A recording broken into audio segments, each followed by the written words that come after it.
quiero darles la cordial bienvenida en nombre de la Fundación de Asistencia Legal del Colegio Médico, muy especialmente desde su área de docencia, a esta nueva entrevista sobre emisión de licencias médicas y Ley 20.585. Reiterarles las instrucciones a quienes se están sumando en este momento, que es importante que mantengan sus micrófonos apagados, y también les sugerimos la cámara para mantener una estabilidad en la conexión de internet. Todas sus consultas y comentarios se van a recibir a través del chat. Esa va a ser la vía, así que les agradecemos por favor no encender sus micrófonos para hacer las consultas, sino que vamos a estar atentos, especialmente yo, para hacer las consultas que sean necesarias en vivo. Esta entrevista prioriza todas aquellas consultas aquellas consultas que se recibieron a través del formulario de inscripción, sin perjuicio de que pueden hacernos llegar las consultas a través del chat, solo que les sugeriría dejarlas al final cuando vean que hemos tratado los temas y quizás alguna consulta quedó pendiente.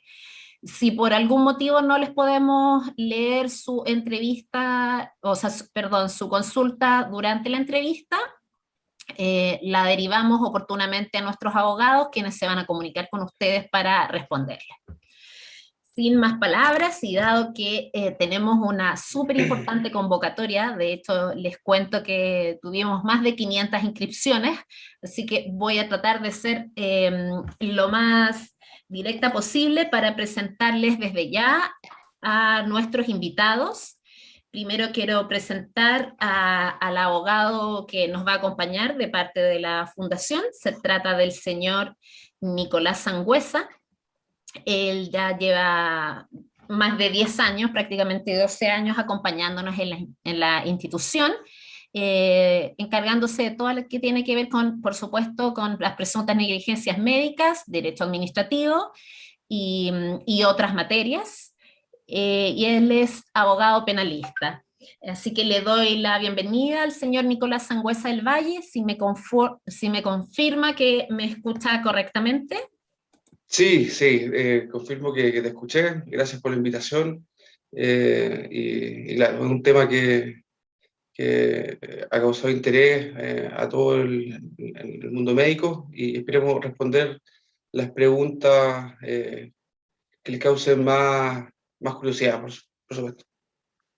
Muchas gracias, Nicolás. Y tenemos un invitado especial, de alguna forma también de la casa, porque él es del Colegio Médico.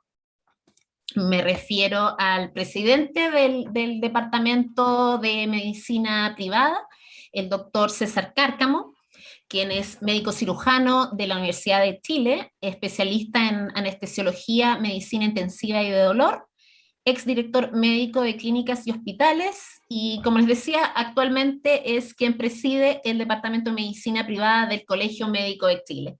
Doctor César Cárcamo, ¿cómo me escucha usted? Muchas gracias por haber atendido a nuestra invitación. Muchas gracias, Mariela, a ti y en nombre tuyo a Falmet por la invitación a poder conversar con los colegas sobre esta contingencia sumamente importante y que nos tiene conmocionados a todos.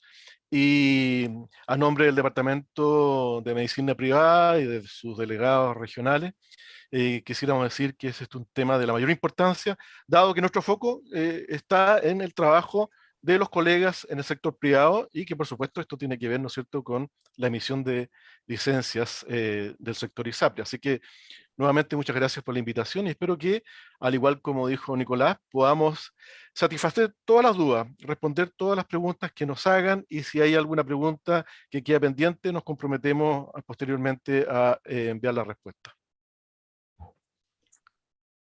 A usted, doctor, el agradecimiento por acompañarnos el día de hoy.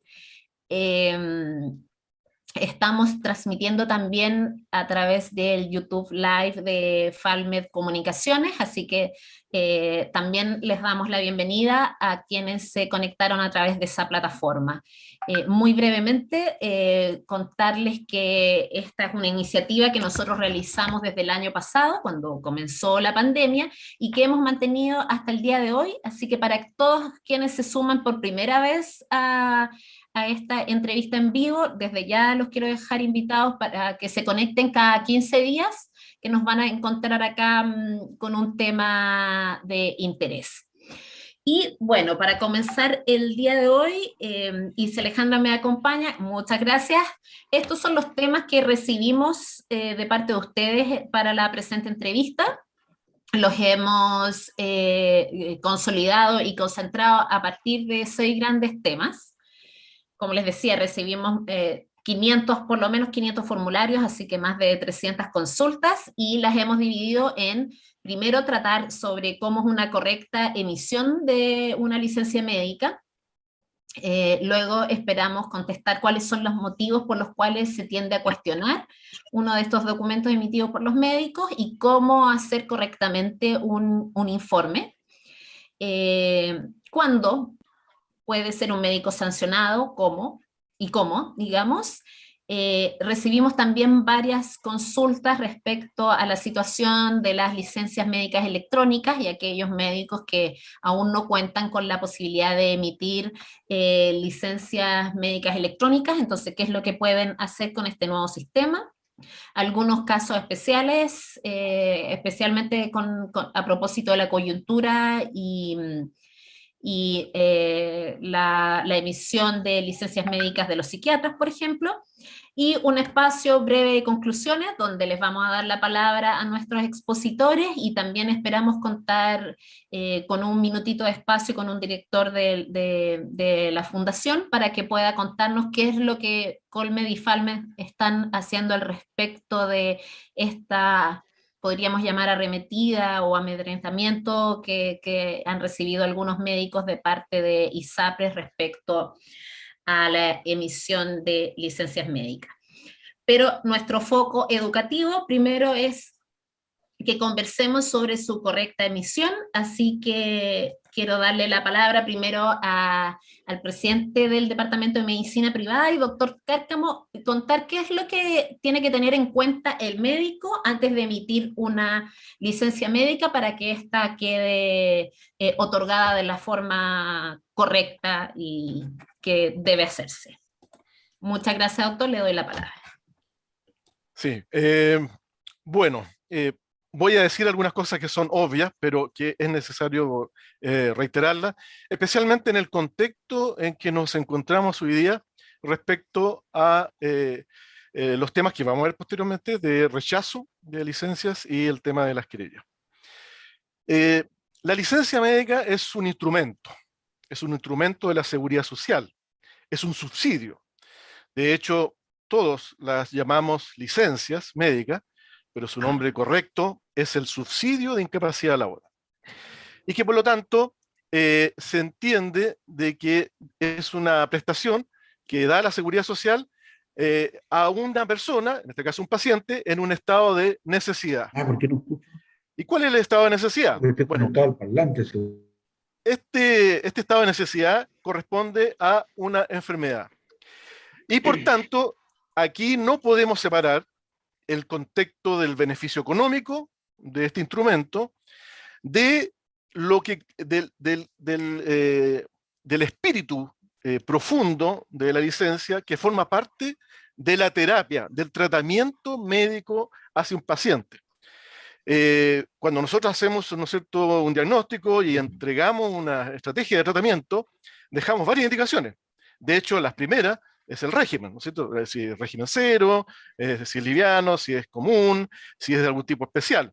Luego, ¿no es cierto?, en el orden que uno tiene, viene el reposo. Si el paciente, producto de su terapia, requiere reposo o no requiere reposo. Si es un reposo que es absoluto, que puede ser relativo, es decir, con algún grado de movilidad, etcétera, etcétera.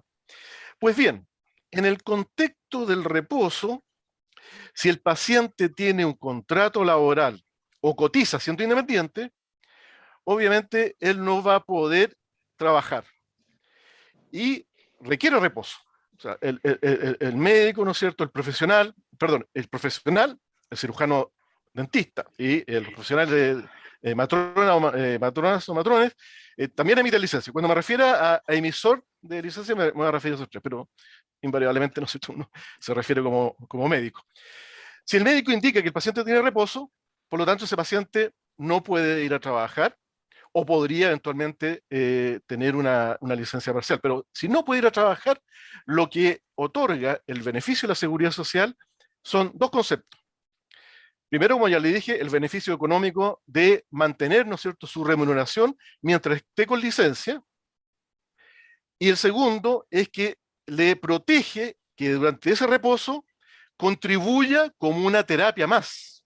Forma parte del tratamiento médico para que pueda recuperar su salud. Y que por lo tanto, además hay una protección de no poder ser despedido, una protección de mantención, de cuidado de su empleo. El médico tiene que tener, sí, una consideración muy importante y que probablemente está dentro de alguna de las causas de esta ley, que todavía tiene muchos vacíos, ya vamos a conversar sobre los vacíos, que requiere mucho perfeccionamiento. Creo que no es el momento hoy día de hablar de proyectos de ley sobre perfeccionamiento, pero que quede como un tema a futuro. Tenemos ideas de cómo debían perfeccionarse este sistema, porque tiene debilidades. Bueno, ¿qué es lo que deberíamos tener en consideración con respecto al reposo? Que el paciente, durante el reposo, forma parte del tratamiento médico, haciendo una analogía como si el médico indica, ¿no es cierto?, una terapia farmacológica. El médico va a indicar una terapia farmacológica en términos de una dosis, ¿no es cierto?, de los tipos de fármacos y la duración de los fármacos. De la misma manera, el reposo laboral también considera, ¿no es cierto?, el concepto de la duración como parte de, ¿no es cierto?, la estrategia o parte de la terapia. Y les decía que el médico tiene que tener dos consideraciones. Y tiene que hacerse la pregunta, porque muchas veces los colegas no nos hacemos la pregunta que les voy a decir.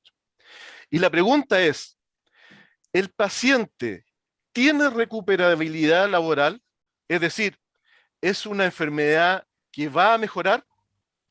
Si es así, el reposo laboral, el uso del instrumento del SIL o la licencia médica, está bien aplicado, porque nosotros tenemos la esperanza que con nuestra terapia y la evolución de la enfermedad, ¿no es cierto?, y los tratamientos y todo lo que implica, ¿no es cierto?, en la relación médico-paciente, el paciente se va a recuperar, va a sanar y va a poder volver a retornar al trabajo. Y eso habla de que este es un subsidio, por lo tanto, temporal.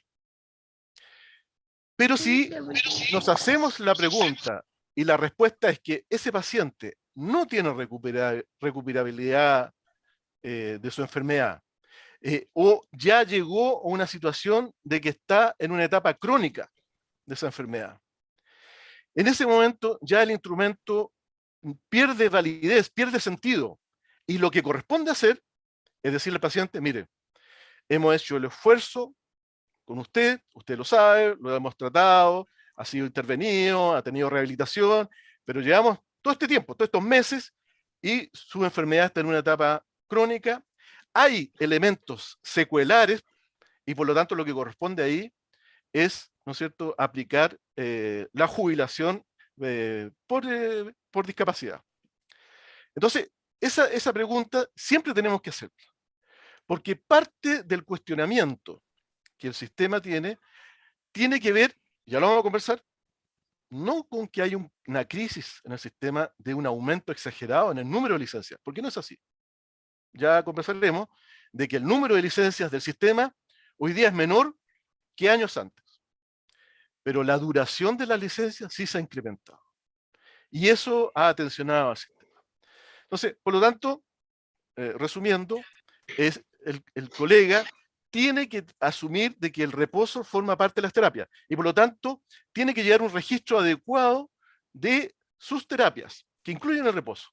¿Por qué llevar el registro? Porque está también en el contexto de que se entrega dentro de una atención médica. Y en una atención médica hay un registro, que es la ficha clínica. Sea esa atención presencial o por vía telemática, ¿no es cierto? Por telemedicina. Pero siempre tiene que haber un registro que dé respaldo de que estamos realizando una atención en los marcos, ¿no es cierto?, éticos y profesionales. Pero además, un consejo práctico, por lo que ha ocurrido y que probablemente por lo que vendrá. Siempre es bueno tener ese registro, porque ese registro corresponde exactamente cuando nos soliciten del informe de por qué estamos otorgando ese tiempo de licencia. Nosotros entregamos ese registro. No tenemos que elaborar mucho de nuevo, sino que entregamos que ese registro he examinado al paciente, tiene estos síntomas, he indicado esto y este es el reposo. Y esa es una información adecuada y suficiente como para que el colega que actúa en la Contraloría pueda entender la razón por la cual nosotros estamos otorgando ese beneficio. Y con eso, para no alargarme más en esta respuesta, y pueda, digamos, también participar Nicolás. Muchas gracias, doctor. Sí, Nicolás, si considera que se puede complementar desde el punto de vista de la normativa algunas recomendaciones para una correcta emisión, y te cuelgo de inmediato la primera pregunta para ti, además de la complementación, es si todo médico está facultado para emitir licencias médicas o existen restricciones según especialidades versus el médico general. Claro, sí. En relación también a la pregunta que se le hizo al doctor Cárcamo, complementar y en realidad un poco señalar de que justamente lo que señala el doctor, que la ficha clínica al final del día va a ser el documento idóneo para poder respaldar cualquier licencia médica que se emita. Más allá de que no son los médicos quienes deben proporcionar las fichas clínicas a las instituciones, son los tribunales, son un fiscal quien solicita a través de unas resoluciones este acceso a esta información privada, sensible, que está señalada en la ley 20.584 de Derecho y Vida de los Pacientes, y señala quiénes son las personas también que pueden acceder a este tipo de documentos. Pero, como señalo, al final del día es este documento mismo quien va a respaldar, refrendar esa atención médica que se produjo y en la que fue diagnosticada una patología, en la que procede un reposo laboral, como se señala.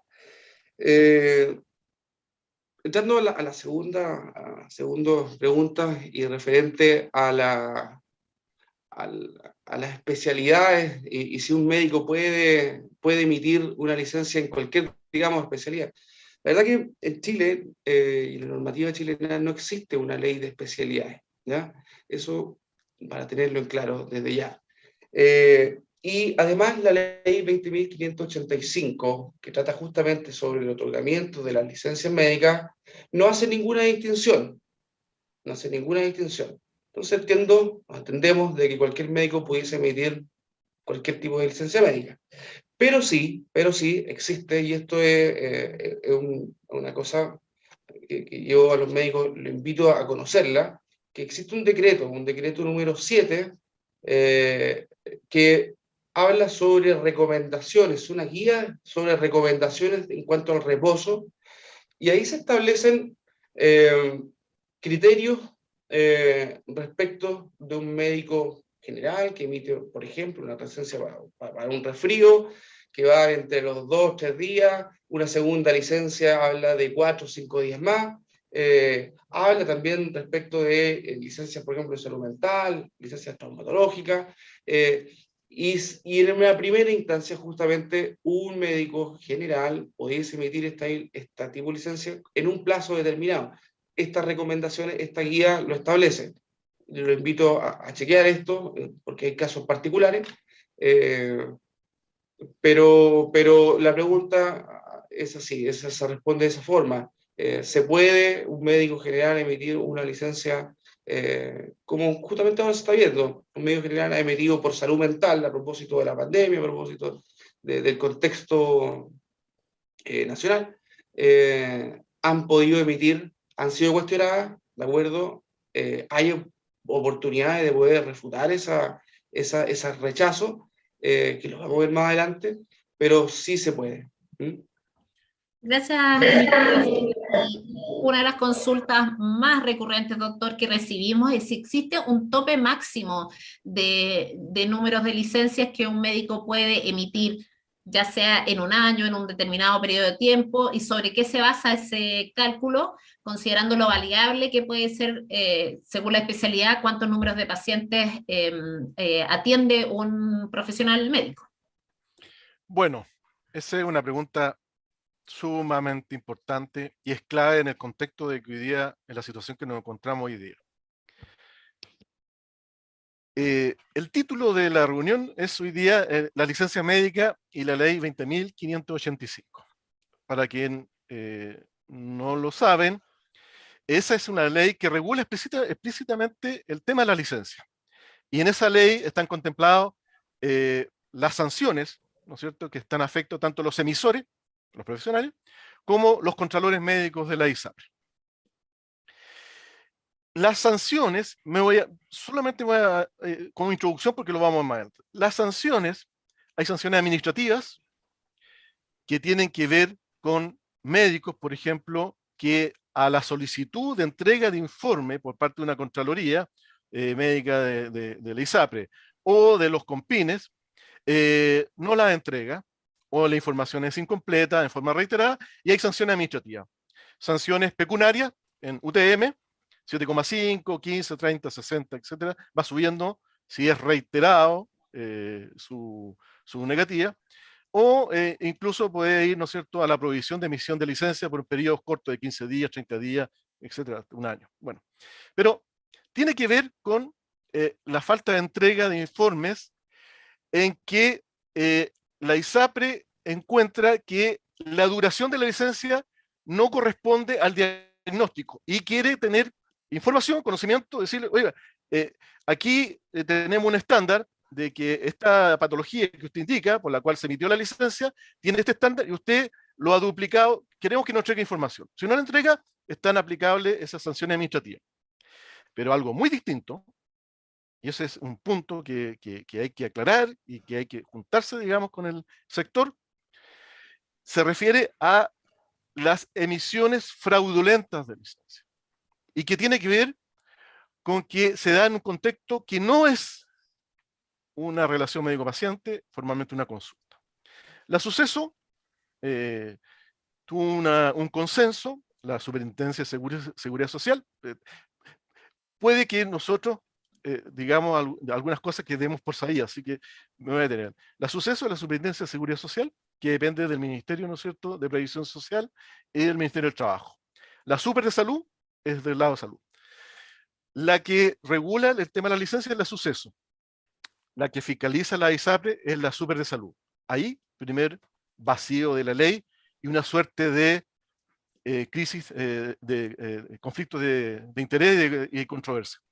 Entonces, la Suceso determinó quiénes son los grandes emisores en que se presume fraude o emisión fraudulenta de licencia. Y hay un estudio donde el 90% de los médicos, o sea, de los 28.000 o 29.000 médicos que hay, ¿no es cierto?, emiten entre 10 y 400 licencias al año, y esos son el 90%. Entre 400 y 800 licencias al año, alrededor del 6% de los médicos. Entre 800 y 1.200, alrededor del 2%. Entre 1.200 y 1.600, alrededor del 1,2%. Y sobre 1.600 licencias al año, el 0,8% de los médicos.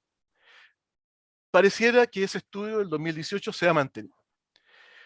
Y la figura fue que aquel médico, que en teoría, esto es solamente teoría, en el pizarrón, trabaja de lunes a sábado, todo el día, atendiendo pacientes, y a todos esos pacientes le da licencia, o sea, tiene un 100% de emisión de licencia, es imposible que dé más de 1.600 licencias al año. Y por lo tanto, si alguien da 2.000, 3.000, se asume que están fuera de un contexto de atención profesional y se asume fraude.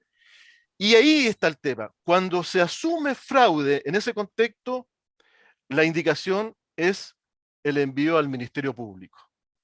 Pero no, y ya lo vamos a conversar pues, con Nicolás, en la controversia sobre la duración de la licencia. Eso es respecto a la emisión de la licencia. Quizás hablo mucho, pero voy a tratar de acortarme, pero yo creo que es necesario que los colegas puedan entender claramente estos temas y sepamos en la situación que nos encontramos hoy día.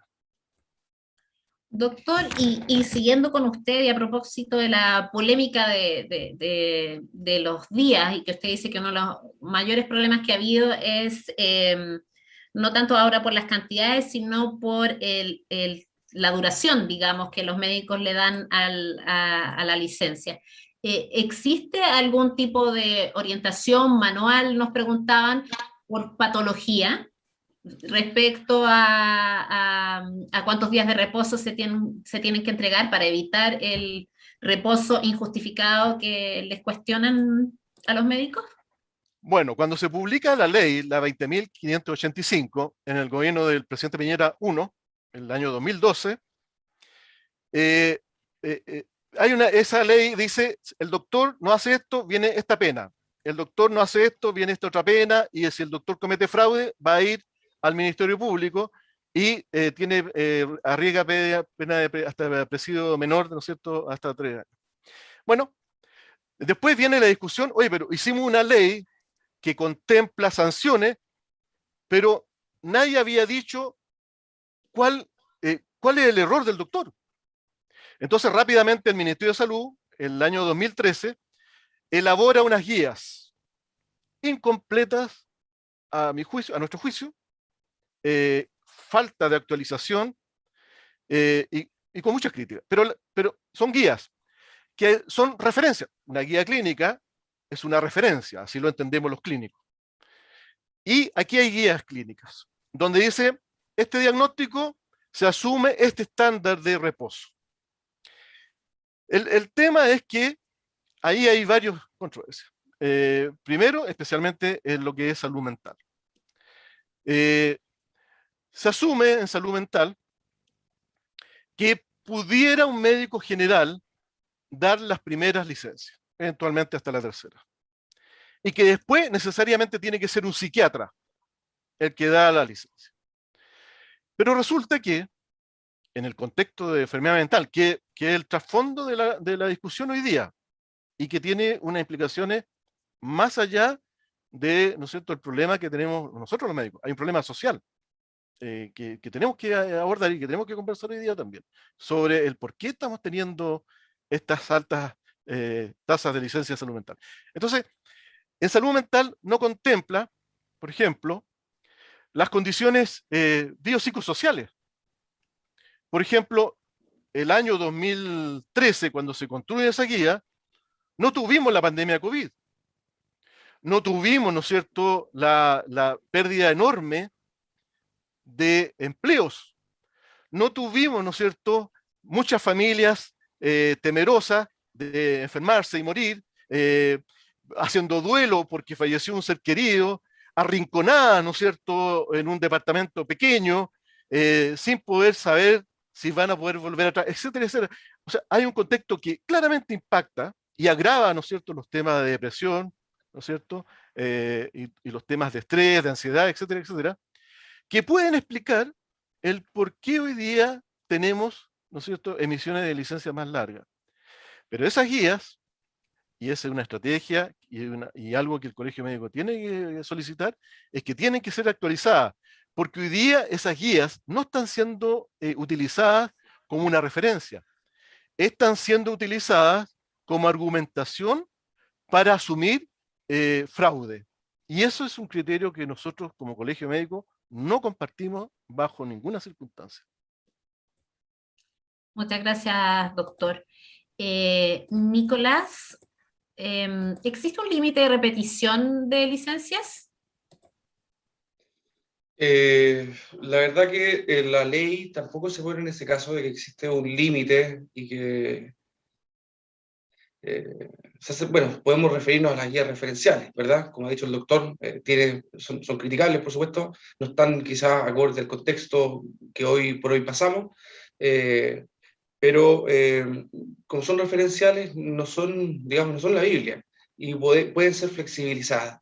Eh, Otro punto, y en realidad también respecto a lo que señalaba el doctor Cárcamo, es referente a los promedios. Los promedios nunca, a mi entender, justamente no van al caso en particular, y eso es una condición un poco odiosa, en el entendido de que no podemos sancionar y por eso las presunciones deben ser argumentadas, ¿verdad? En un tribunal, ¿verdad? Que a lo que voy de que el día a día, en cuanto a que se debe argumentar la licencia una a una. O sea, por más que exista un médico que emita un gran número de licencias médicas, el solo hecho de cometer ese acto no lo hace inmediatamente acreedor de una sanción, sino que hay que ir al caso a caso, al punto de cuál fue esa licencia, cuál fue el fundamento que se saltó, digamos, para poder haber emitido esa licencia. Quería dejar eso claro. Perfecto, Nicole. Y antes de pasar al segundo tema, dado que estamos hablando de la generalidad respecto a una correcta emisión de licencias médicas, nos consultaron también, no sé si te puedes referir tú, respecto a cuál es la diferencia para que el médico reconozca cuando se trata de un problema común de salud versus cuando debe dar una licencia por temas laborales. Siento que esa pregunta podría contestarla mejor el ¿El doctor doctor? Cárcamo. Sí. Ya, oye, me tocan las puras preguntas polémicas, está desfalazado. Pero quiero decir que acá, y aunque no es motivo de la reunión, hay que cambiar, hay que mejorar el sistema. Hay que mejorar. Porque hoy día, nuevamente para que los colegas que no tienen muy claro esto, está la licencia común, que es de la enfermedad común, pero está la licencia asociada a accidentes del trabajo y enfermedades profesionales, que es otro sistema. Bueno, y tenemos, ¿no es cierto?, la licencia del permiso parental, la ley sana, y está un ítem, sí, una enfermedad común, pero también aparece una licencia que son por COVID, la licencia por COVID. Pero resulta que cuando tenemos un sistema de que una persona se enferma por una enfermedad común, es distinto y no tiene nada que ver, o sea, asume el sistema, de que con su trabajo. O sea, nosotros todos los días nos partimos por dos y una cosa es la enfermedad común y otra el trabajo y no interactúa. Mentira. Los seres humanos somos integrales, somos uno solo. Vamos al trabajo felices si en la casa no tenemos problemas, si estamos bien con la señora, nuestros chicos también, si no tenemos problemas económicos. Si hay eso, no trabajamos bien. Y al revés, si en el trabajo sufrimos acoso, tenemos un trabajo de precariedad laboral, no nos alcanza la plata para fin de mes, estamos sobreendeudados, también nos vamos a enfermar y si tenemos previamente ansiedad, vamos a tener insomnio. Somos uno solo. Y que por lo tanto, en el tema de la licencia de enfermedad mental, me quiero referir al grave problema que tenemos entre el equipo de salud, entre nosotros, a propósito de la pandemia. Nadie lo ha dicho, pero tenemos un problema. Y resulta que Chile tiene que cuidarnos, y tiene que cuidarnos mucho, porque nosotros somos los que cuidamos a Chile. Nosotros somos los cuidadores de Chile. Y Chile tiene que cuidarnos. Chile no puede permitir de que personas profesionales, médicos, que durante meses, ¿no es cierto?, estuvieron estresados, haciendo triple turno, sin dormir, cansados, pensando que se podían infectarse, que se podían morir, que podían llevar el virus para la casa, que podían enfermar a su señora, a sus papás, etcétera, etcétera. Hay un problema de salud mental entre nosotros, entre el profesional de salud. Y lo que no puede ser, lo que no debe ocurrir, y como colegio médico vamos a estar atentos a que no ocurra, vamos a estar vigilando, es que aquí se lave las manos, que asuman que la licencia de salud mental de los doctores en realidad es un problema de las condiciones del trabajo y se las manden a las mutuales. Y las mutuales digan, la ISAPRE, claro, están aprovechando el 77 bis y resulta que no son nuestras. Y tengamos esta compra huevos, este pimponeo, y resulta que tengamos a nuestros profesionales de salud y a nuestros médicos sin pago, sin cobertura, etc. Porque puede pasar, porque nuevamente es un vacío del sistema. Y les quiero decir que eso tiene que cambiar. Pero bueno, eso es motivo de otra reunión, pero eso tiene que cambiar. Y les debo decir de que efectivamente, tanto fuera del trabajo como dentro del trabajo, pueden haber causas que enfermen desde el punto de vista de salud mental a las personas, pero no excluyen de que el agravamiento puede ser viceversa por ambos lados. Hace pocos días salió un artículo de que somos campeones en el mundo, por suerte, lamentablemente no en fútbol, pero somos campeones en otras cosas. Somos campeones en obesidad. Nuestros niños son los más con sobrepeso y los más obesos del mundo. No sé si alguien sabe. Eso es una bomba de tiempo en nuestro sistema de salud en enfermedades crónicas. Pero otro día apareció otra estadística. Somos campeones en el mundo de problemas de insomnio y de mal dormir. Y claro, dicen, entonces es un problema que a lo mejor son gorditos y rongan. Pero resulta que también en el mal dormir hay que tener en consideraciones cuántas horas nuestra gente está viajando de su pega, cansado, estresado, a su hogar, que llegan a las 10 de la noche, los niños están durmiendo, hay problemas en la casa. O sea, hay un contexto general respecto a la enfermedad de salud mental. Y es cierto, el sector ISAPRE podrá decir, no es nuestro problema. Nos está afectando. Ya vamos a ver por qué le está afectando cuando les muestre la cifra. Sí, le está afectando al sector, pero ellos forman parte de la seguridad social. Entonces, para algunas cosas dicen, somos parte de la seguridad social, contribuimos a la seguridad social, y por otro lado dice, eso no tengo nada que ver yo. Sí tiene que ver, porque el sector de salud mental, por ejemplo, ¿saben qué hace prevención? Nada, cero prevención. Y el mínimo de conocimiento de salud pública es que frente a enfermedades, ¿no es cierto?, en que podemos hacer prevención, si hacemos prevención, tenemos menos enfermedades en el largo plazo. Hacen cero prevención. Entonces, no se trata aquí de sacar las castañas, ¿no es cierto?, calientes, a través de acusando a los doctores, que hacen bien su pega. Aquí hay un problema del sistema que hay que mejorar. Gracias, doctor. Y con eso aprovecho de pasar a la segunda materia que queríamos tratar hoy día, que tiene que ver directamente con la normativa y cuáles son los vacíos que tendría. Quiero darle la palabra a nuestro abogado, si nos puede, a partir de la experiencia que tenemos en la fundación, cuáles son los principales problemas que se han encontrado o que provocan cuestionamientos a los médicos y que pudieran decir que hay un vacío en la ley, o al revés, que hay una oportunidad en la ley. Nicolás.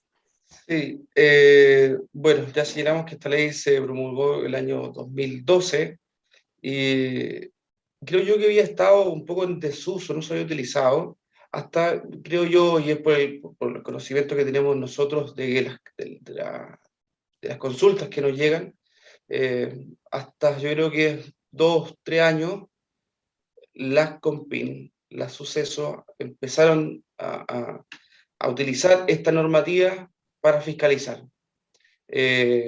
Hoy por hoy estamos pasando por un punto álgido en esta fiscalización que está disgustando, amedrentando quizás también a los médicos, porque, por ejemplo, y uno de los vacíos, creo yo, que pudiese tener esta ley, es que si bien el artículo 2 de esta ley establece que las COMPIN pueden requerir de informes a los médicos, por ejemplo, no establece cuál es el número razonable para poder requerir de estos informes. Establece un plazo que no podrá exceder de 7 días cuando los han requerido estos informes, pero uno entiende que en 7 días se le deben solicitar informes que en 7 días puedan realizar.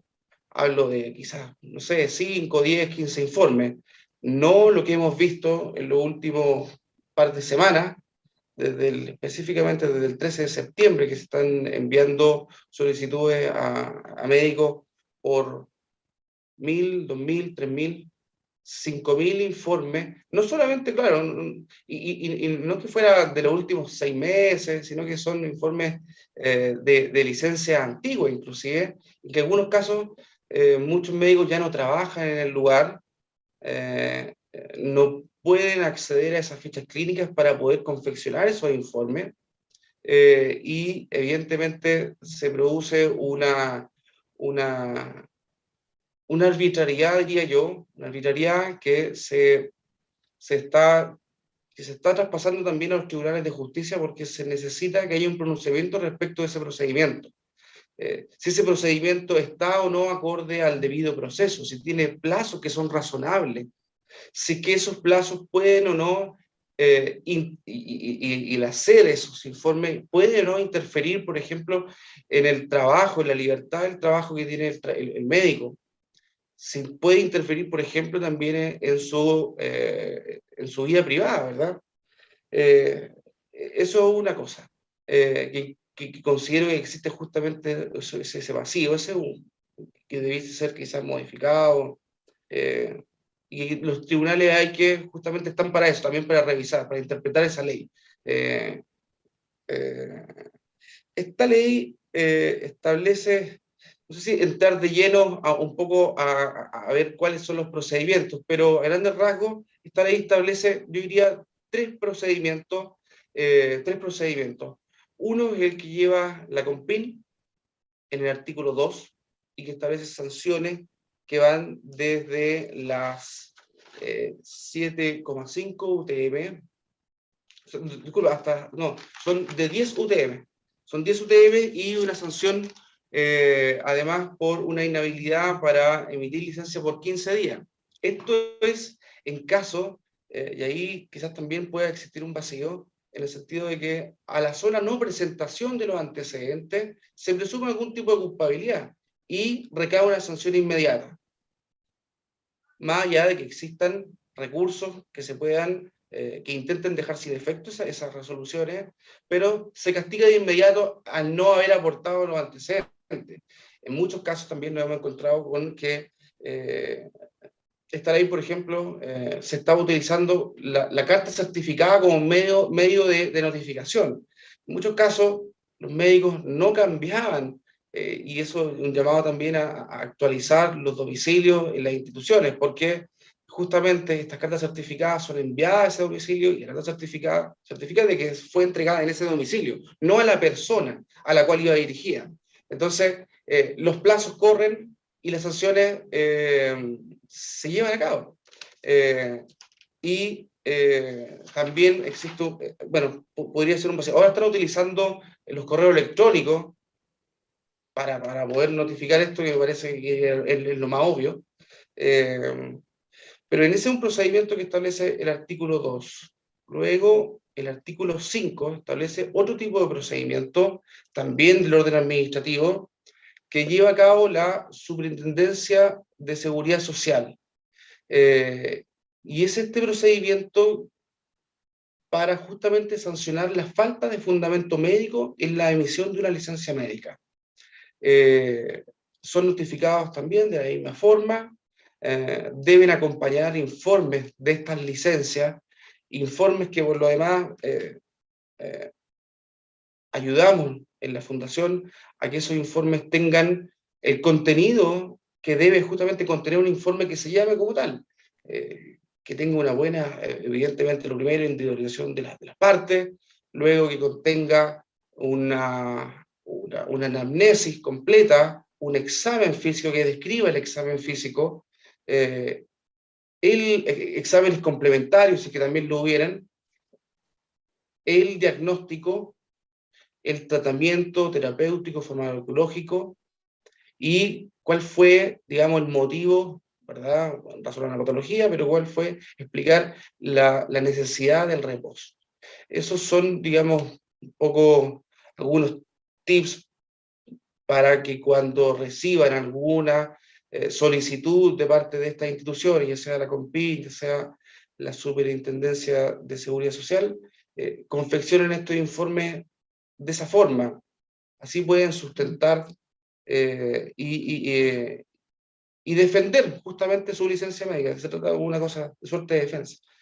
Y el tercer, bueno, estas sanciones también respecto de este procedimiento, también son sanciones ya lo había señalado el doctor, son sanciones de multa que van desde las 7,5 unidades tributarias mensuales hasta los 60 UTM, cerca de más de 3 millones de pesos, más la suspensión de 30 días a un año para emitir licencias médicas.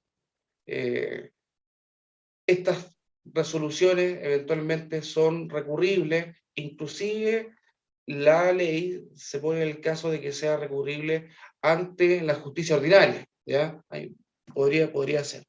Y el tercer procedimiento es justamente, ya lo había mencionado el doctor, que se puede seguir en contra de los médicos contralores, contra los médicos contralores, contra aquellos médicos que revisan y rechazan, disminuyen el reposo de una licencia. ¿Quién es el encargado quién tiene la acción, quién tiene el poder de poder señalar, o sea, accionar este proceso? Aquí la ley se remite exclusivamente al beneficiario, al paciente. Son ellos quienes se le ha rechazado un beneficio, ¿verdad? Y la ley les da este mecanismo para que cuando consideren, y esto en colaboración, por supuesto, con el médico tratante, con el médico que le extendió la licencia, consideren de que ese informe, por ejemplo, que emitió este contralor, adolece, no se sustenta, no tiene fundamentos para haber sido rechazada, tiene esta posibilidad de poder reclamar. Y se remite al mismo procedimiento del artículo 5, por lo tanto va a ser la Superintendencia de Seguridad Social quien le requiera antecedentes y informe al Contralor para que se haga cargo de su rechazo, ¿verdad? Y si considera de que sus rechazos son injustificados, podrá aplicar las sanciones, que también son las mismas que establece el artículo 5, que van desde multas hasta las 60 UTM. Y que inclusive hace solidariamente responsable a las ISAPRE. Entonces, desde ese punto de vista, yo desde luego invito a los médicos, claro, que cuando llegue un paciente solicitando un informe de una licencia que evidentemente consideraron que fue válidamente metida con fundamentos clínicos, con fundamentos radiológicos, exámenes, qué sé yo, defiendan y de cierta forma informen justamente al paciente de esta posibilidad que tienen de poder reclamar, no solamente que sea corregida, sino que quizás exista algo más allá que tenga que ver con la deficiencia en el visado de este informe, puedan perseguir también sanciones a estos profesionales, justamente. Otra cosa que los contralores están todos, digamos, son documentos, la información de los contralores están en la página de la Superintendencia de Salud, es una información que es pública, que cualquiera puede acceder para saber quiénes son, cuáles, en realidad para saber quiénes son. Gracias, Nicolás. Doctor, usted de alguna forma ya se refirió bastante a los vacíos que hay en la ley. No sé si quiere complementar en ese sentido a Nicolás, pero también aprovecho inmediato dejarle la pregunta desde el punto de vista médico, si tiene alguna recomendación de cómo hacer un informe, un correcto informe. Yo lo que recomiendo, dado las circunstancias en que nos encontramos, esto es un cambio de la suerte como el sistema había funcionado hasta ahora. Mi recomendación es que en los casos en que las licencias, el colega sabe cuando las licencias van a ser prolongadas, también sabe cuándo estima de que las licencias van a ser cuestionadas. En todos esos casos, tengan una copia de su evolución asumida como un informe, la tengan en un registro donde puedan acceder rápidamente y poder enviar ese informe. Me voy a detener un poco respecto a los contralores médicos, pero respecto a esto, tengan ese registro. Como estamos hablando de una situación en lo penal, la prescripción es 5 años. Por lo tanto, pudiera ser, y lamentablemente, porque aquí también tenemos que ver el espíritu que hay detrás, lamentablemente, cuando una ISAPRE le solicita a un doctor informes de pacientes 2 años atrás, 1 año atrás, o más tiempo, y le da un plazo perentorio de 3 días, hay mala intención. No, nadie puede, no tengo otra opinión respecto a eso. O si le pide 500 informes a entregar en 3 días. Ahí hay una mala intención. De tal manera de poder justificar que ese doctor, ese colega, que trabaja profesionalmente, que es un médico ético, está cometiendo un fraude y puede ser querellado. No, eso es inaceptable. Pues bien, la ley de la cual se hace este procedimiento de querella, también contempla, ¿no es cierto?, y supervisa el rol de los contralores médicos. Y yo creo que hay que revisar ese rol. Primero, si en el sistema, en promedio, la tasa de rechazo de un 10%, sean con todo, ¿no es cierto?, nuestras dudas respecto a si están bien rechazados o no, pero el promedio es 10%. Pero resulta que en las licencias de salud mental, la tasa de rechazo está alrededor del 40%, 4 veces más. ¿Creen razonablemente de que nuestros colegas psiquiatras son 4 veces más descuidados, desconocen el manejo del paciente con salud mental? No es así. Ahí hay, ¿no es cierto?, ahí hay una actitud en términos de que probablemente esa tasa de rechazo no está cumpliendo fielmente lo que el espíritu de la ley contempla, y eso hay que ir a averiguarlo. Averiguar primero, ojo, yo sé que de la Asociación de ISAPRE están escuchando, ojo, el colega que rechaza una licencia médica psiquiátrica prolongada de un paciente con una patología, por lo tanto, compleja, ¿es un psiquiatra con estudio de postítulo? ¿Es un psiquiatra competente? ¿O es un médico general, ¿no es cierto?, contratado, funcionario, nada que decir respecto al trabajo? ¿O es un profesional no médico que tiene el timbre y que simplemente rechaza porque hay que cumplir una tasa? Eso más, porque si no se están cumpliendo esa ley, perfectamente pueden ser querellados. Perfectamente pueden ser querellados. Porque la ley también a nosotros, como médicos, y a los pacientes le otorga la factibilidad de poder que todo el contexto, tanto el emisor como quien rechaza, actúen, ¿no es cierto?, de buena fe. Eso es lo que quería comentar respecto a las contralorías.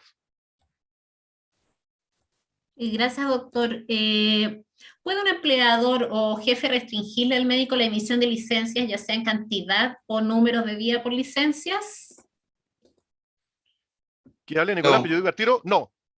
Claro, no, eso Digamos, no, de no, ninguna manera. no es posible, claro, se estaría infringiendo normas a nivel laboral, ¿verdad? Que principios, tutelas laborales, etcétera, no se podría. Acoso laboral. Acoso laboral, por Acoso. ejemplo. No, de ninguna manera. Pero créanme que sí, que ocurre. Tanto es así que después de la acción del Colegio Médico, cuando sacamos la carta al editor un Mercurio un domingo, al día siguiente, la nueva superintendenta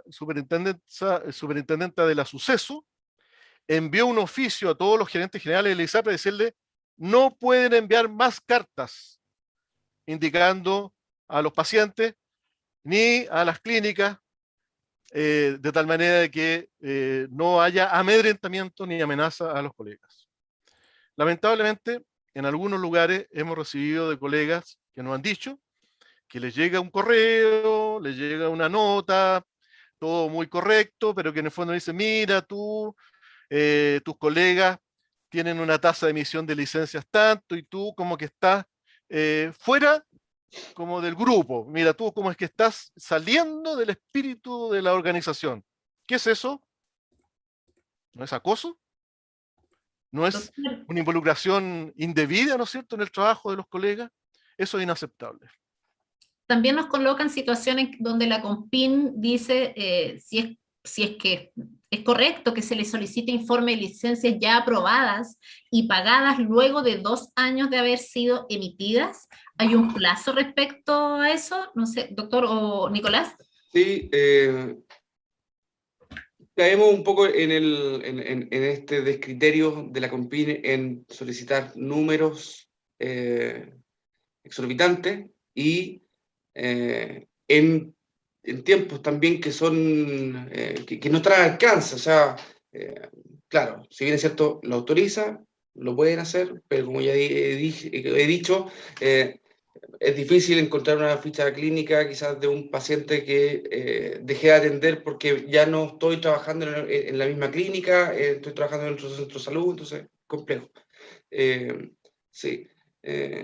Pero la verdad que como estamos hablando de las sanciones, me parece también importante aclarar otro aspecto que se puede ver envuelto un médico en razón de ser sancionado por una falta en la emisión de una licencia médica, falta de fundamento. Porque ya vimos que existen estas sanciones administrativas, tanto de la COMPIN como de la Suceso, pero sabemos y conocemos de que la CISAPRE, en especial hoy por hoy, Banmédica, Vía 3, ha interpuesto querellas criminales, ¿verdad? Por considerar de que existe un delito de falsificación contemplado en el artículo 202 del Código Penal, que establece esas sanciones que van desde el presidio menor en su grado mínimo a medio, esto es de 61 a 3 años, y que están siendo conocidas actualmente, por las fiscalías, yo diría, de todo Santiago, de todo Santiago. En eso, y para información también de los que están presentes, hemos adoptado una defensa activa en cuanto a contactar a los médicos, hacernos parte en cada una de las querellas, para ejercer justamente esta defensa que vemos de cierta forma un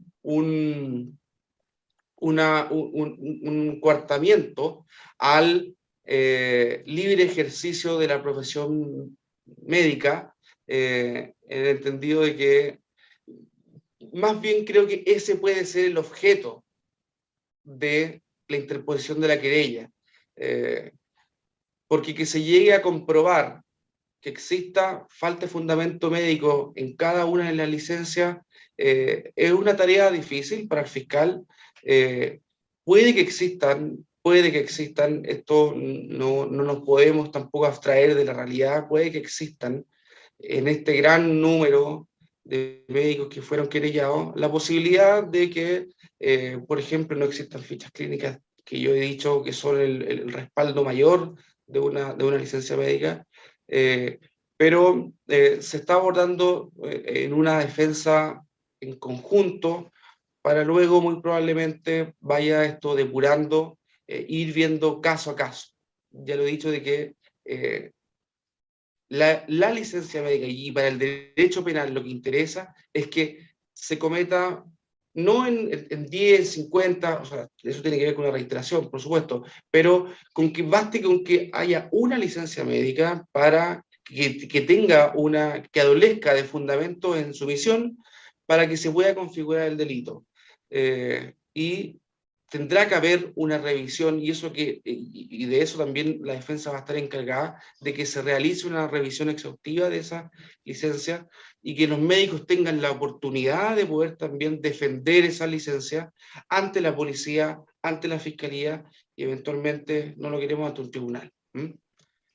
Eso les quería comentar. Gracias, Nicolás. Esperamos que haber respondido también lo que tiene que ver con el tipo de sanciones que pueden recibir los médicos. Creo que ese tema ya fue bastante abordado durante esta conversación. Por eso quiero pasar al siguiente tema, que también había muchas consultas que tenían que ver con la validez que tienen las licencias médicas en papel ahora de que apareció esta orden respecto a pasar a las licencias médicas electrónicas. ¿Existen ciertas condiciones de excepción, Nicolás, donde el médico puede seguir emitiendo en papel o no hay justificación? Digamos, todos tienen que pasar a lo electrónico. Sí, en el mes de enero de este año se promulgó una normativa, en realidad un decreto, que señala de que se va justamente a propiciar y pasar a la emisión de la licencia médica electrónica. Pero la ley, esta regulación también establece de que si que existen inconvenientes desde el punto de vista tecnológico para poder emitir una licencia médica, esta condición debe ser informada y debe ser solicitada a la CONPIN respectiva para que autorice la emisión de licencias médicas en formato de papel, en el entendido de que un beneficiario no se puede ver expuesto al quedar sin un subsidio que le corresponde por derecho, ¿verdad? Nicolás, ¿y qué pasa con los casos? Y recojo un poco la pregunta del chat, que también recibimos en el formulario, de aquellos que no tienen operativa su huella. Médicos que no tienen operativa la huella, pacientes que no tienen huella. También es una razón para justificar. El llamado es que luego los médicos se incorporen a este sistema. Eh, eh, Respecto a la huella, claro, entiendo de que pueden concurrir a los sistemas de IMED y Medipass y poder enrolar no solamente la huella digital del pulgar, sino que cualquier otro tipo de huella. Y eso es un trámite que lo debiesen hacer si es que, digamos, la huella no es tan visible, no es tan legible, ¿verdad? Eh, y claro, respecto de la en el último tiempo las licencias médicas remotas han autorizado también a los pacientes a obtener claves, ¿verdad? Que hay un proceso ahí tecnológico de que les llega un mensaje a su teléfono y que pueden configurar. Eso es con el fin de poder establecer la identidad de las personas, ¿verdad? Y que se pueda emitir esas licencias médicas en forma remota. ¿Mm? No sé, Nicolás o el doctor, Sí. si saben qué pasa en el caso de las Fuerzas Armadas, nos preguntan que no cuentan con licencia, con el sistema para licencias médicas electrónicas, y también qué pasa con los médicos que trabajan solos en consultas privadas, que nadie les provee este sistema, si tienen que adquirirlo por ellos mismos, no sé. Doctor, ¿usted tiene algún comentario? Sí, respecto a la licencia médica electrónica. Yo creo que es un gran avance pasar del papel a lo digital, de muchas maneras. Por ejemplo, había una causa importante de rechazo de licencia médica porque nos equivocamos en el llenado de los datos del papel. Y no era menor esa causa de rechazo. Por otro lado, cuando usamos el papel, el buscar una licencia en las colillas, no, en cambio ahora el sistema electrónico uno puede ir a las licencias emitidas y está ahí efectivamente cuántas licencias y buscamos por los pacientes, por los root. O sea, es un sistema que tiene muchas ventajas. Más aún con la telemedicina y la posibilidad, ¿no es cierto?, de atender a distancia, todo lo que significa, ¿no es cierto?, el acceso a pacientes a nivel rural. eh, es, Ventajas, solo le veo ventajas. Y mi llamado es que a los colegas que no se han incorporado, que lo hagan. Ahora, a nivel de consultas, y también es muy bueno que los colegas tengan sus consultas privadas, existen sistemas que se contratan, que no son caros.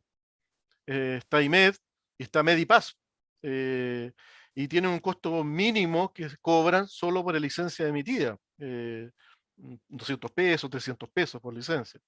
Entonces, yo los estimulo a que se incorporen. Y sí debe haber siempre la licencia en papel de respaldo, porque a mí me ha pasado, viene el paciente, a veces adulto mayor, y su huella no marca, y uno está 1 hora intentando 20 veces que marque y no marca, el paciente no se puede ir sin su licencia, y tiene que haber una licencia. Tiene que haber también en lugares donde efectivamente no exista la posibilidad de lo digital, y para todas las excepciones, pero son excepciones.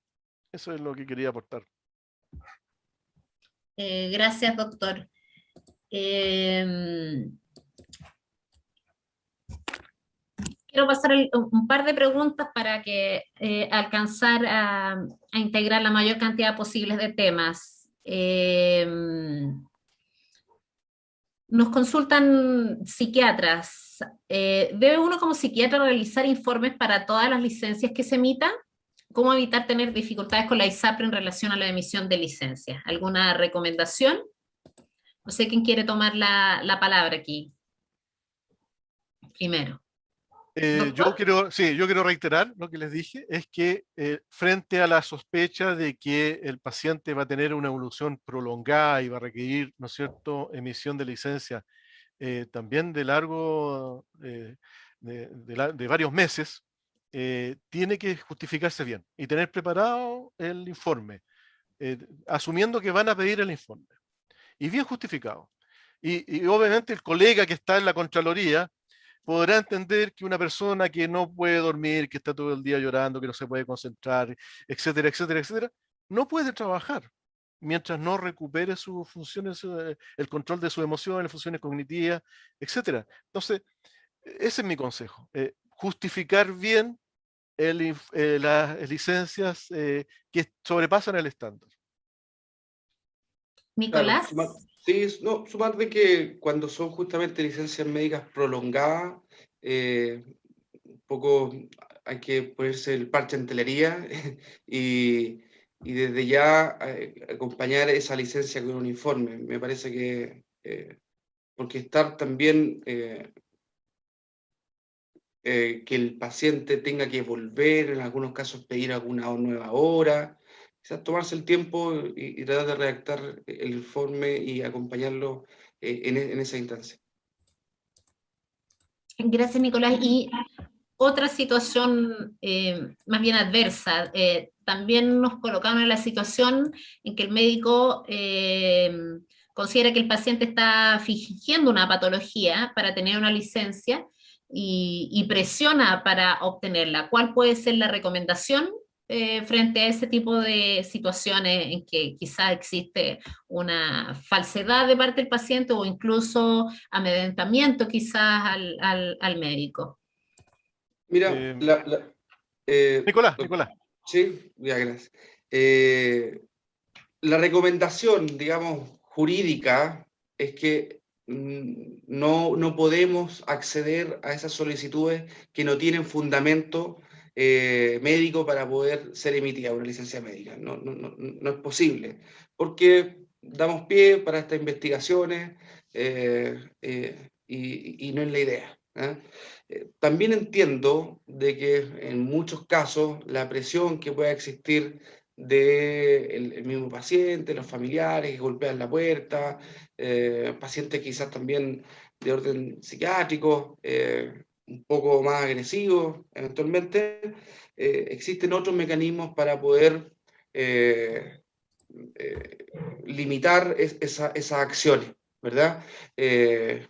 La ley 20.584 sobre derechos y deberes de los pacientes establecen procedimientos administrativos para el alta disciplinaria de un paciente que haya cometido algún grado o haya cometido alguna agresión en contra del personal sanitario y las acciones que nos otorga la ley penal para ejercerla en caso de que hayan habido amenazas, lesiones, etcétera. O sea, si es que no hay fundamento médico para emitir una licencia, sencillamente no se emite.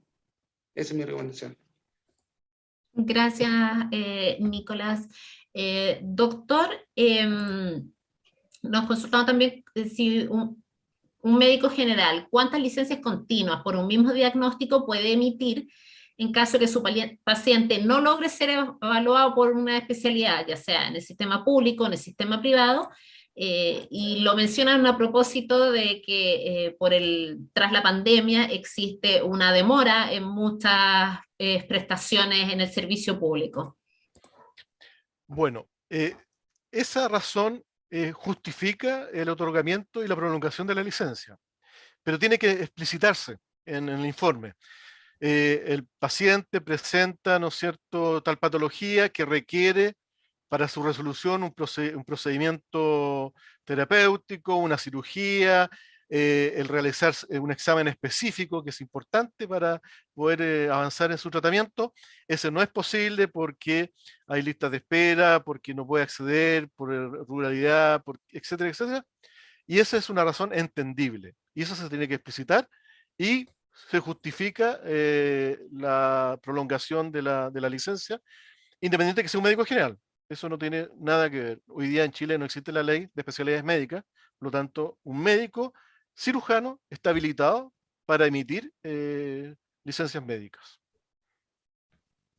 Gracias, doctor. Y antes que se me pase, veo en el chat una consulta directa para usted respecto a que hizo mención durante la entrevista a un tipo de estándar de reposo por diagnóstico. No sé si preguntan cuál sería, si estaba respaldado por el colegio, cómo pueden acceder quizás a él. Yo creo que a través de Falmet podríamos distribuir después a través de los emails o que esté disponible. Es el decreto 7. Es un trabajo en conjunto del año 2013 entre el Ministerio de Salud, incluyó también el Colegio Médico, con algunos estándares de enfermedades principalmente osteomusculares, del ámbito de la traumatología, salud mental y de enfermedades infecciosas. No están todas las patologías y en algunas, en mi opinión personal, se requiere una actualización. Pero existe ese estándar.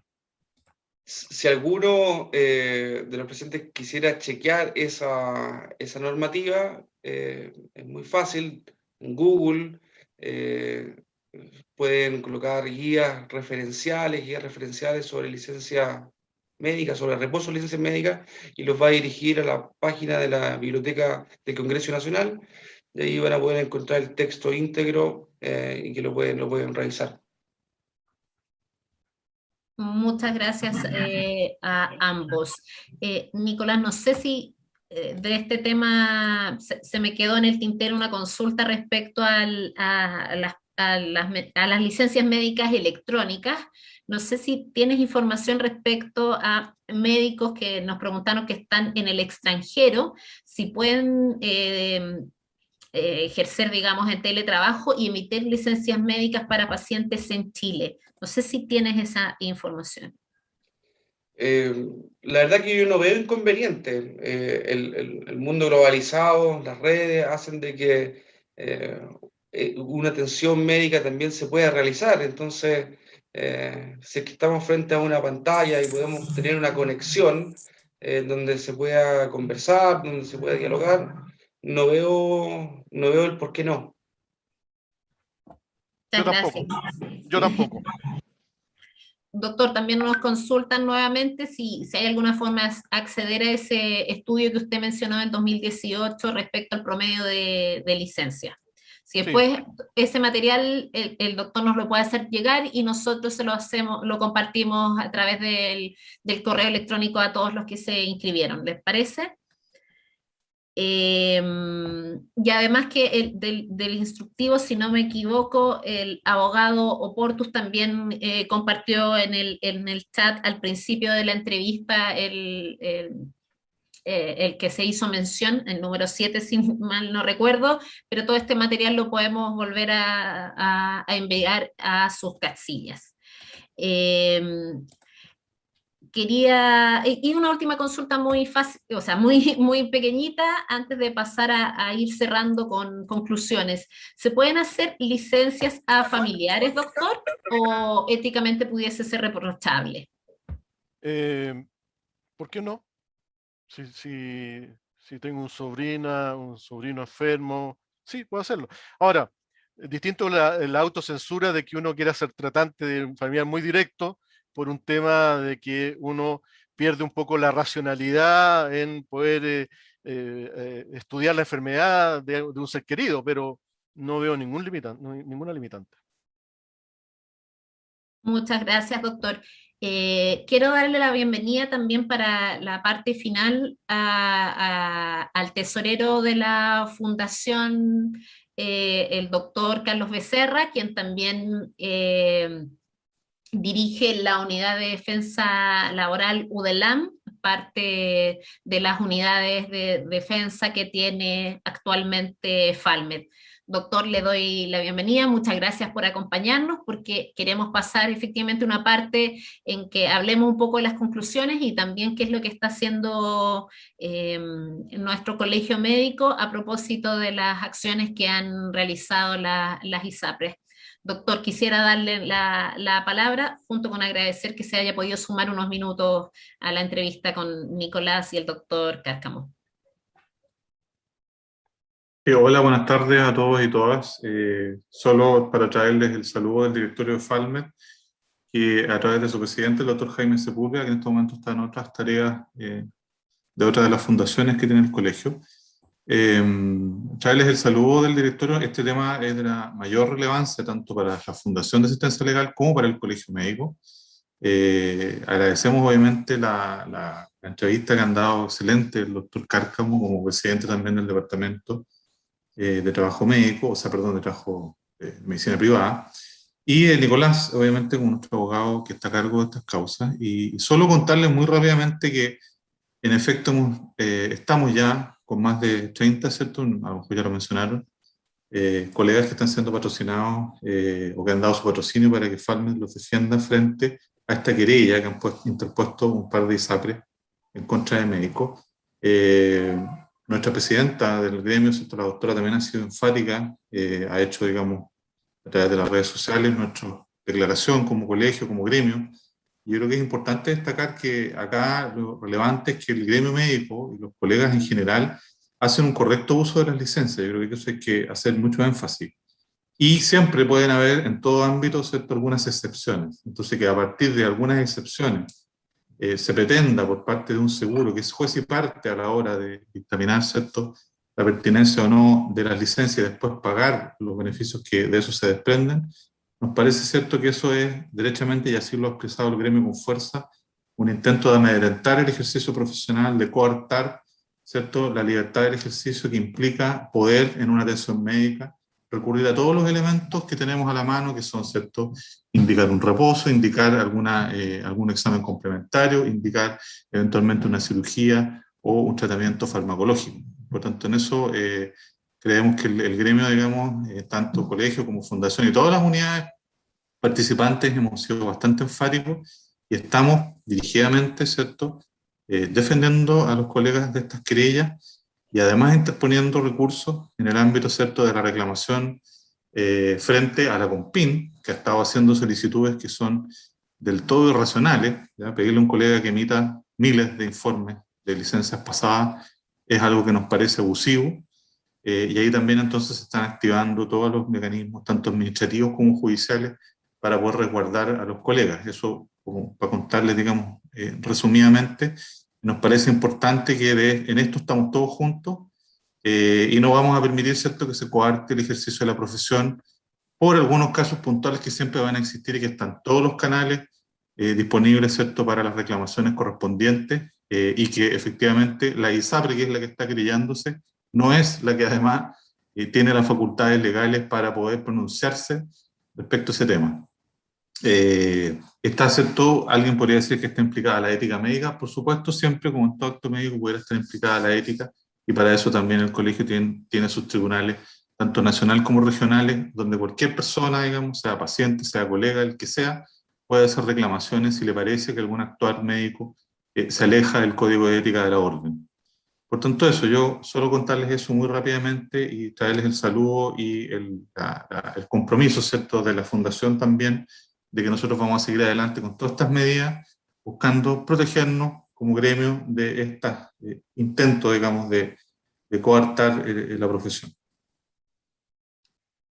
Muchas gracias, doctor. Efectivamente, también nos había llegado la consulta respecto al rol que puede tener el colegio médico desde los tribunales de ética en caso de efectivamente médicos que se han conocido de venta irregular de recetas en redes sociales, o si el colegio tenía algún tipo de herramienta y qué tipo de sanciones se pueden dar, doctor. Eso también nos consultaron. No sé si usted nos puede decir cuál es el rol en ese sentido del Tribunal de Ética.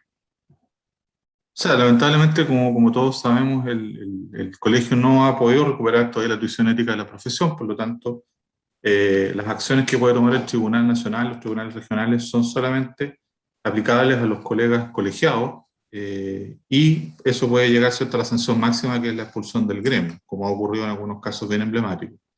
Pero eso sería lo que podría ocurrir en la medida, ¿cierto?, que este tribunal pueda evaluar el caso con todo lo que significa un proceso de juicio ético y llega al convencimiento de que ese colega requiere, por haber faltado al código de ética, ¿cierto?, algún tipo de sanción, como en cualquier tribunal de cualquier sede, digamos.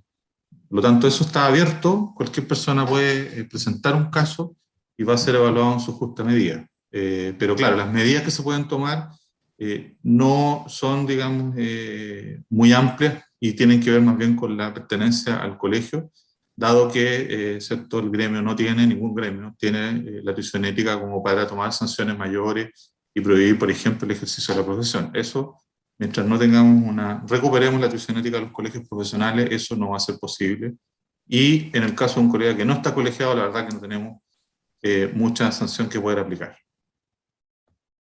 Muchas gracias, doctor, por habernos acompañado en la entrevista. Nos quedan unos poquitos minutos que no quiero desaprovechar, y quería consultar si hay una responsabilidad legal de parte del médico si se comprueba que hay un fraude por parte del paciente. Nos consultaron, Nicolás. Sí, efectivamente, el artículo 202, en su inciso primero, señala que la falsedad también puede ser autor justamente el paciente cuando ha fingido, cuando por otros medios ha engañado al médico y este ha otorgado una licencia creyendo que existe un fundamento. También puede ser sancionado si es que la investigación penal, criminal, así lo amerita. O sea, disculpe, ¿también es responsable el médico por la declaración fraudulenta del paciente? No, ¿Se no, hace no. responsable también? Entiendo que la pregunta es si es que el paciente tiene algún tipo de responsabilidad en el engaño que puede hacer al médico para obtener una licencia médica. Y en No, ese nos preguntaron caso, si el médico es responsable en caso de fraude al fisco por parte del paciente. no, las responsabilidades son personales. No, si el engaño fue por parte del paciente, el médico no tiene ningún tipo de responsabilidad. Perfecto. Doctor, ¿existe alguna forma usted considera que se pueda avanzar a definir ciertos estándares de reposo para ciertas patologías? Usted hizo una mención de que había que actualizarla, que había muchas patologías que estaban afuera. Si nos puede actualizar en cómo está eso, a modo de ir concluyendo cómo se podría mejorar el sistema. Doctor, está sin micrófono en este momento. Perfecto. Le quiero decir que el decreto 7 aparece conceptualmente como guía clínica. Las guías clínicas son recomendaciones, pero en el contexto de una guía clínica se entiende que el conocimiento científico está avanzando constantemente. Constantemente estamos aprendiendo más y más sobre las enfermedades. Constantemente están apareciendo nuevos fármacos, nuevos métodos diagnósticos, nuevas terapias. Y así se estima de que una guía debiera revisarse cada 3 años.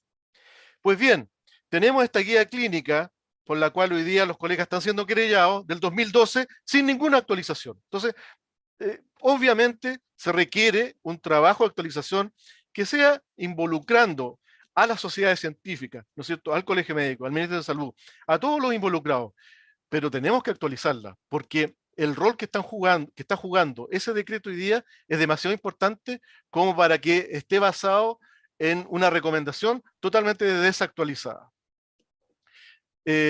Para cerrar, ¿cerramos ahora o después? Palabras finales. Dele, doctor, porque en realidad efectivamente estamos en la hora, así que después voy a hacerle una preguntita que llegó en el chat solo para reafirmar el rol de lo que está haciendo la Fundación en la defensa de los médicos querellados. Doctor, sus palabras, Bueno, por favor. sí.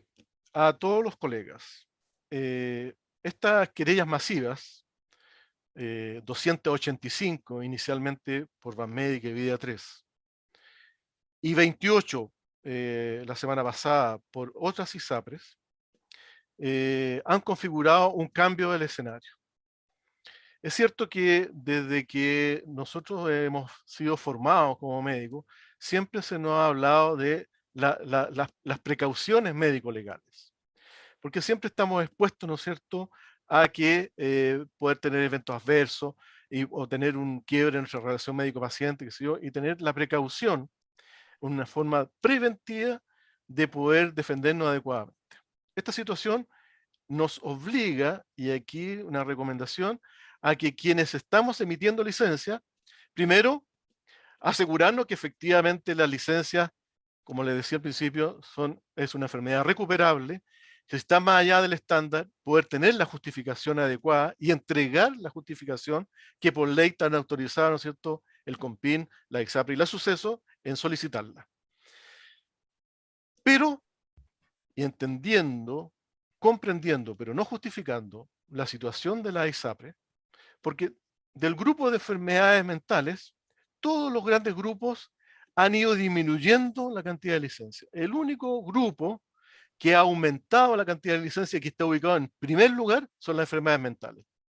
Entonces uno puede entender que siendo ellos compañías, ¿no es cierto?, compañías de seguro, con fines de lucro, sus directorios, sus accionistas estén preocupados, porque probablemente van a tener resultados adversos o van a tener menos ingresos. Y estén aplicando esta estrategia. Yo creo que es un profundo error del sistema de ISAPRE. Así se lo he hecho saber al presidente de la asociación de ISAPRE y a quienes he tenido oportunidad de conversar. Es un profundo error. Es pan para hoy para ellos y hambre para mañana. Porque esta forma de amedrentamiento al cuerpo médico, no estamos hablando de los mínimos colegas marginales que emiten licencias fraudulentas. Estamos hablando de la gran mayoría de colegas que frente a una patología y a circunstancias excepcionales tenemos un problema serio de salud mental como país. Y creo que además es un ataque profundo, directo al corazón del ejercicio de la profesión. Y si me permite voy a dar un ejemplo para que lo puedan entender. Tenemos dos situaciones. Un colega que avisa en redes sociales que vende fármacos. Y otro colega que en su consulta ve un paciente, lo examina, llega un diagnóstico y le entrega, ¿no es cierto?, una terapia farmacológica, que la guía le dice que tiene que ser una tableta cada 12 horas, máximo 15 días, y el colega le entrega una tableta cada 6 horas por 2 meses. El primer caso es ilegal, a todas luces, es un fraude. El segundo caso no es un fraude, no es ilegal. Ese colega no merece ser llevado a tribunales y pasar incertidumbre, temor, rabia, frustración durante meses y quizás un par de años. Lo único que van a lograr es que el colegio se una. Lo único que van a lograr es que los colegas que aún defienden el sistema de ISAPRE miren nuevamente si ese sistema tal como está merece o no ser reformado.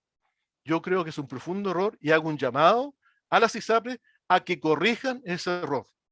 Eso es lo que quería mencionar. Muchas gracias, doctor, y aprovecho este momento también de agradecerle su presentación durante esta entrevista. Sabemos que hay hartas inquietudes que siguen llegando en el chat y la verdad que yo me comprometo a hacérselas llegar tanto al doctor Cárcamo para que las pueda elevar, digamos, al Departamento de Medicina Privada y, por supuesto, a nuestros abogados. Nicolás, También me gustaría darte unas palabras y al final al doctor Becerra y a ambos quizás darle la oportunidad para que recuerden cuál es la defensa que está otorgando ahora Falmed a nuestros médicos, porque de hecho alguien preguntó si pueden ser defendidos por los abogados de Falmed o requieren contratar abogados penales de forma particular. Así que si se puede reiterar qué es lo que estamos haciendo como fundación, qué es lo que están haciendo nuestros abogados respaldados por el colegio. Nicolás y después doctor Becerra. Muchas gracias. Gracias. La verdad que me sumo a las palabras finales del doctor Cárcamo. Me ha tocado justamente conversar con muchos médicos que están en esta situación y me han preguntado qué es lo que debo hacer ahora. O sea, la ISAPRE se está queriendo en contra mía, o la CONPIM me está pidiendo un número exagerado de informes. Sigo emitiendo licencias, ¿qué es lo que hago? Cuestionarse eso es justamente entrar en este juego de amedrentamiento, de coerción que está ejerciendo la ISAPRE, o algunos podrán decir un poco esquematizada o que están jugando un poco en paralelo, pero llamo a no ceder en eso, a continuar con su trabajo normal. Las licencias que deben ser emitidas, las licencias que tienen fundamentos deben ser emitidas, y no entrar en coartarse en ese ejercicio libre de la profesión que ustedes tienen y manejan este recurso del reposo de un trabajador.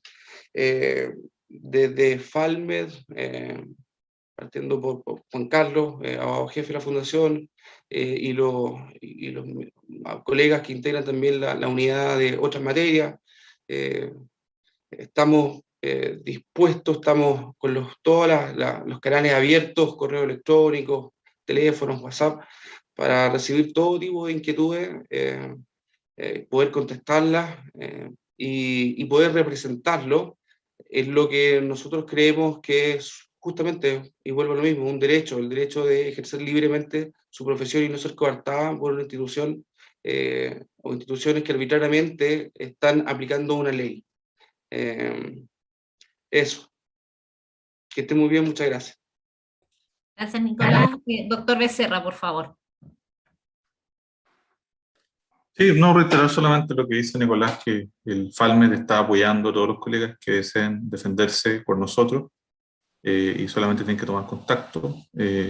Obviamente hay algunas cosas formales que chequear, dar los patrocinios y otras cosas que ahí los abogados son los expertos, pero eso, el colegio ha tomado una decisión de, incluso además, aquellos colegas que estén con problemas de afiliación a Falmed, en la medida que las resuelvan rápidamente, también pueden ser defendidos por Falmed, así que eso no es ningún problema, y de hecho esto lo hemos tomado, y tomo las palabras también del doctor Cárcamo. Esto es una amenaza, es un cambio de las reglas del juego, que nosotros no vamos a mirar como espectadores, sino que estamos tomando todas las medidas, tanto para acompañar a los colegas que están siendo querellados criminalmente, que eso es bien fuerte y potente, ¿cierto?, por emitir licencia, y correcta, y vamos a acompañarlos a ellos en su periplo, ¿cierto?, por la justicia penal, pero a su vez también estamos haciendo todos los otros mecanismos judiciales y administrativos para cuestionar todo aquello que vulnere, ¿cierto?, e intente coartar la profesión médica, y obviamente en los próximos días y semanas vendrán otro tipo de medidas en tanto, ¿cierto?, esto escale, y las ISAPRE que parece que siguen con ganas de que esto crezca y ¿cierto?, incendiar la pradera. Bueno, nosotros vamos a responder con fuerza porque creemos que aquí se está jugando, ¿cierto?, un asunto muy fuerte con respecto a la profesión, y eso estamos todos de acuerdo en el gremio, ¿cierto?, en todas sus unidades y todos los dirigentes, en que eso no lo vamos a permitir. Así que eso, yo creo que tranquilidad, hay que seguir atendiendo a nuestros pacientes como siempre lo hemos hecho, otorgando los reposos que correspondan cuando, ¿cierto?, la situación clínica lo amerite, y todos aquellos que vayan recibiendo, ¿cierto?, situaciones judiciales o administrativas que consideren injustas, vayan tomando contacto con Falmed y serán, ¿cierto?, convenientemente representados y asesorados para que ningún colega finalmente termine ¿cierto? Vulnerado su derecho a ejercer su profesión, y está todo el gremio y el FALME detrás de ellos para poder defender. Muchas gracias, doctor. Y con esto vamos a dar por finalizada la entrevista, pero no me gustaría despedirme sin antes pedirles encarecidamente que nos colaboren en difundir esta entrevista. Tuvimos cerca de 550 médicos que se inscribieron y eso nos habla de que por lo menos hay un interés muy importante y que lamentablemente no pudieron acompañarnos hoy día, así que por favor les vamos a hacer llegar este video, pero queremos y creemos que es una información muy útil para ustedes, así que por favor compártanla, viralícenla y coméntenle a sus colegas que la Fundación cuenta con el respaldo del Colegio Médico de Chile para defenderlos a ustedes en esta materia que es de toda la relevancia para nosotros y que si es necesario hacer una nueva entrevista, la podemos hacer en esta materia y que además vamos a prontamente publicar una información a través de nuestra Gaceta electrónica, que también pueden encontrarla disponible en nuestro sitio web y que les compartimos a sus correos, sobre el tema de las licencias, lo que habla de que en este minuto es un tema prioritario para nosotros como organización. Les agradezco sus contactos y sus comentarios que nos están agradeciendo, por supuesto, a los expositores que nos acompañaron hoy día. Quedaron varias consultas que no las pudimos recoger, como les digo, yo las voy a levantar, algunas tenían que ver con licencias médicas electrónicas, algunas son muy particulares, así que esperamos poder hacerle llegar a nuestros abogados estas consultas y también le vamos a hacer llegar durante el día de mañana una encuesta de satisfacción. Esa es otra oportunidad para que ustedes nos puedan hacer llegar sus comentarios. Muchas gracias y espero que nos encontremos en 15 minutos más, perdón. No, en un rato más van a estar en el partido probablemente. 15 minutos más, sí, 15 días más. Espero que nos encontremos en otra entrevista. Muchas gracias por su participación y nos vemos.